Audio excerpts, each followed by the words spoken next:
मलूद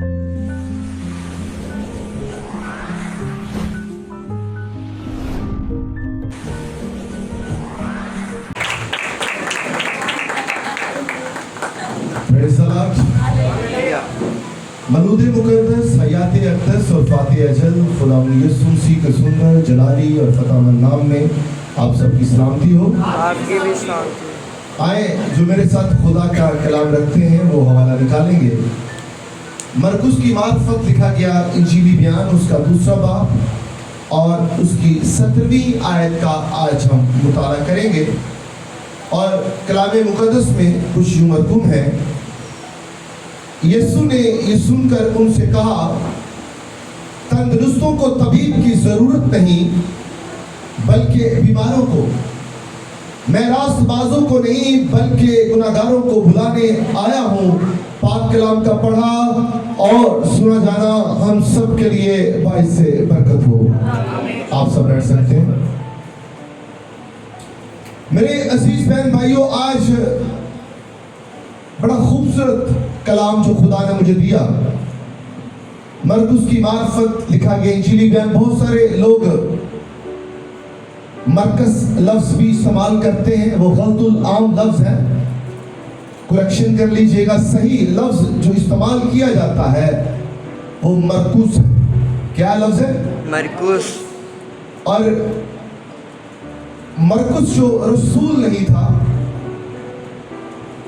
यीशु मसीह के फॉलोअर्स में से ही एक शख्स था, मानने वालों में से ही एक शख्स था। लेकिन ये जो 12 डिसाइपल्स हैं, 12 शागिर्द जो हैं, उनमें से ये शख्स नहीं था। 4 अनाजील हैं, दरअसल इंजील एक है लेकिन इसके लिखने वाले 4 हैं। इंजील एक है पर इसके लिखने वाले 4 हैं। और इंजील क्या है? वो खुदावंद यीशु मसीह नासरी है। आमीन। मत्ती और जो यूहन्ना है वो रसूल हैं, और जो मरकुस और जो लूका है ये रसूल नहीं है। इसलिए इन चीजों में हमने अलहदगी रखना बहुत जरूरी है हमें। तो मरकुस की मार्फत लिखा गया इंजीली बयान उसका दूसरा बाब और उसकी 17वीं आयत। यीशु ने ये सुनकर उनसे कहा, किन से कहा? उन लोगों से जो ये समझते थे कि सिर्फ और सिर्फ यीशु मसीह हमारे लिए है।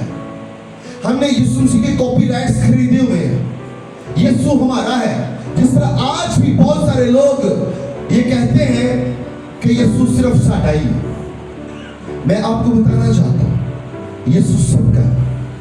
यीशु सबका है, सबका यीशु।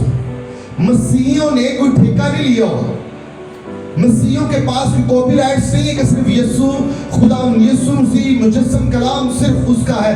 खुदा का कलाम बनीनो इंसान के लिए मुजस्सम होकर आया है। खुदावंद ने कहा, यानी यीशु ने ये सुनकर उनसे कहा, तंदुरुस्तों को तबीब की जरूरत नहीं बल्कि बीमारों को है। मैं रास्तबाजों को नहीं बल्कि गुनहगारों को बुलाने आया हूं। बहुत सारे लोग कहते हैं चंगे जिले लोग ने सिर्फ वही खुदावंद के घर आ सकते हैं, बकाया सारे कोई नहीं आ सकते। मैं आपको बताना चाहता हूं कि यीशु मसीह ने उस वक्त के टॉप क्लास जो गुनाहगार शख्स थे, जिन्हें लोग कहते थे और वो साबित भी हो चुके थे, खुदावंद ने यीशु मसीह नासरी ने उनके साथ बैठकर खाना खाया। जानियों के साथ,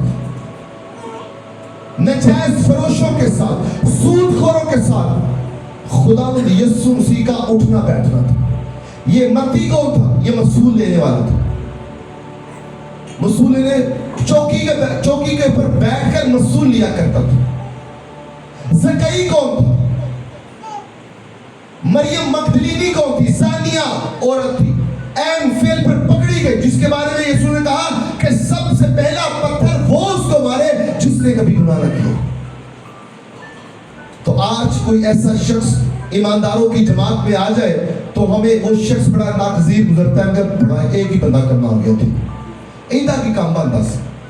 तो मैं आपको बताना चाहता हूँ कि बाइबल मुकद्दस में लिखा है, यीशु मसीह ने कहा कि तंदुरुस्तों को तबीब की जरूरत नहीं, बल्कि जोर से बोले, तंदुरुस्तों को तबीब की जरूरत नहीं, बल्कि बीमारों को, रास्तबाजों को नहीं बल्कि गुनाहगारों को बुलाने आया है। अरे रास्तबाज तो पहले ही उसके साथ हैं, खुदावंद उनको बुलाने आया है जो उससे दूर है, जो खो चुके हैं। लूका तबीब की बात से लिखा गया इंजीली बयान में यूं लिखा है कि इब्ने आदम खोए हुओं को ढूंढने और निजात देने के लिए आया। अरे वो खोए हुओं को ढूंढने और निजात देने के लिए आया है। जो दुनिया की भीड़ में खो चुके हैं, जो दुनिया की भीड़ में इतने खो चुके हैं कि उनको गलत और सही की तमीज नहीं रही है। अरे खुदा का मुजस्सम कलाम दुनिया में इसलिए आया ताकि खोए हुओं को ढूंढे और निजात दे। क्या दे? निजात दे। और निजात कैसे मिलेगी? यीशु मसीह को कबूल करने से। निजात कैसे मिलेगी? यीशु मसीह को कबूल करने से। मैंने संडे को कलाम सुनाया कि जब पतरस ने अपना पहला सरमन बयान किया तो लोगों के दिलों पर चोट लगी और हजारों लोग खुदा के कलाम को सुनकर खुदावंद यीशु मसीह को कबूल करने पर मजबूर हो गए। मैं आपको बताना चाहता हूं, जब आप चाहते हैं कि आप पानी का बपतिस्मा लें, क्योंकि बहुत सारे लोग समझते हैं, यह भी एक गलतुल आम बात है कि जब हम पानी का बपतिस्मा ले लेंगे तो हम सीधा जन्नत में चले जाएंगे, हमारे गुनाह माफ हो जाएंगे। ऐसा नहीं है, ऐसा हरगिज़ नहीं है। पानी का बपतिस्मा लेने से पहले आपको खुदा के कलाम को गौर से सुनना पड़ेगा, मेडिटेट करना पड़ेगा, अपने दिल की तख्ती पर लिखना पड़ेगा, संगीन दिन को निकाल कर गोश्त 3 दिन करना पड़ेगा, ताकि खुदा का कलाम जब आप सुने तो दिलों पर चोट लगे, दिलों पर चोट लगे। और जब खुदा का कलाम दिलों पर चोट लगाता है, ज़रब लगाता है ना, तो तौबा की कायलियत पैदा होती है।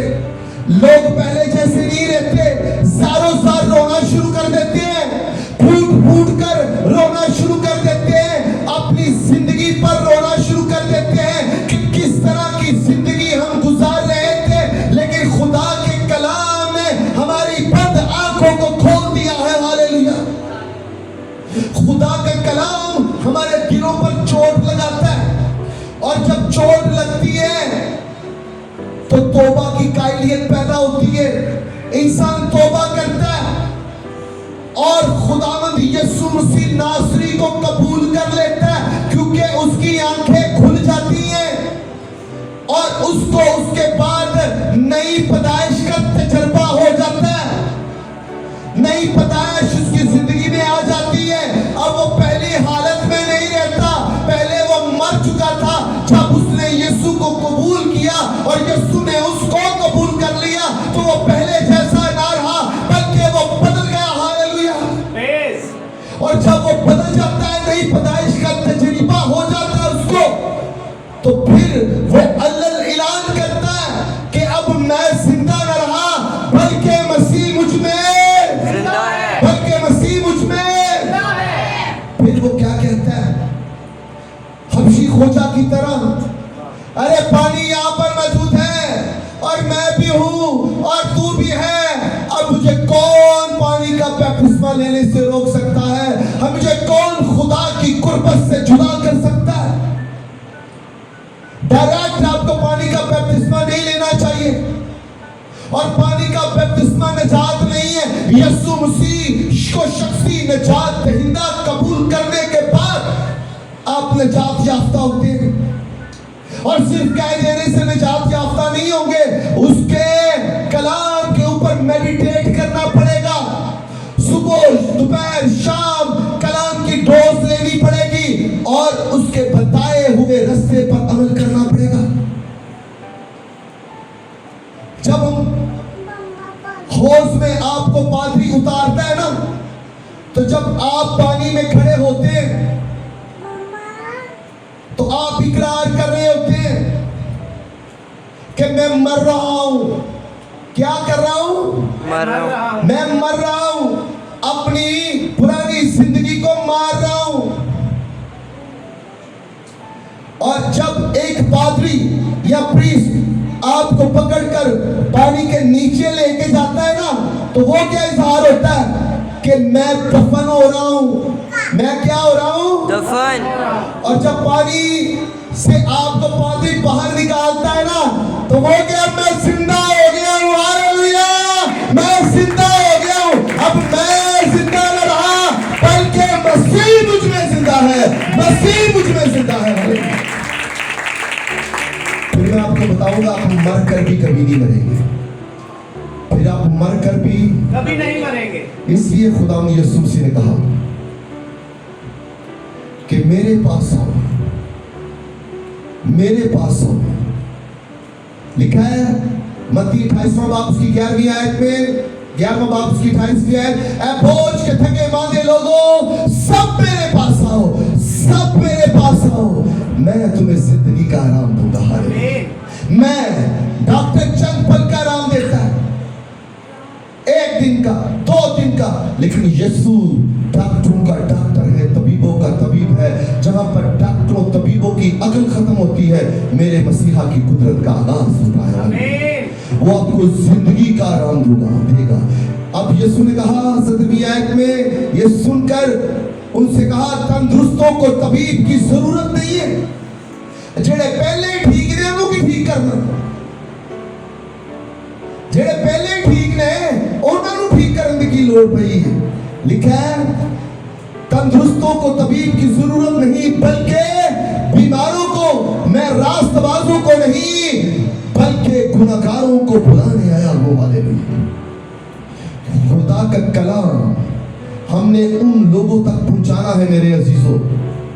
आज का कि जो एक की पॉइंट मैं आपको देना चाह रहा हूं कि हमने खुदा के कलाम सिर्फ अपने तक महदूद नहीं रखना, हमने उन लोगों तक पहुंचाना है जो अभी भी खुदा के तक से बहुत दूर है, जो खुदा की कुर्बत से बहुत दूर है।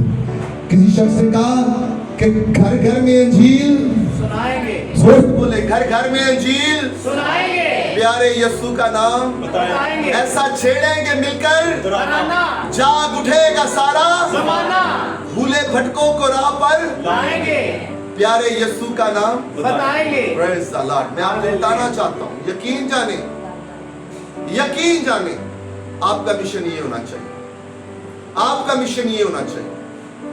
तंदुरुस्त को तबीब की जरूरत नहीं। आज कलाम सुनकर जाइएगा, सिर्फ सुनकर चले ना जाइएगा, अपने दिल की तख्तियों पर लिख लीजिएगा, अपने दिल की तख्तियों पर लिख लीजिएगा।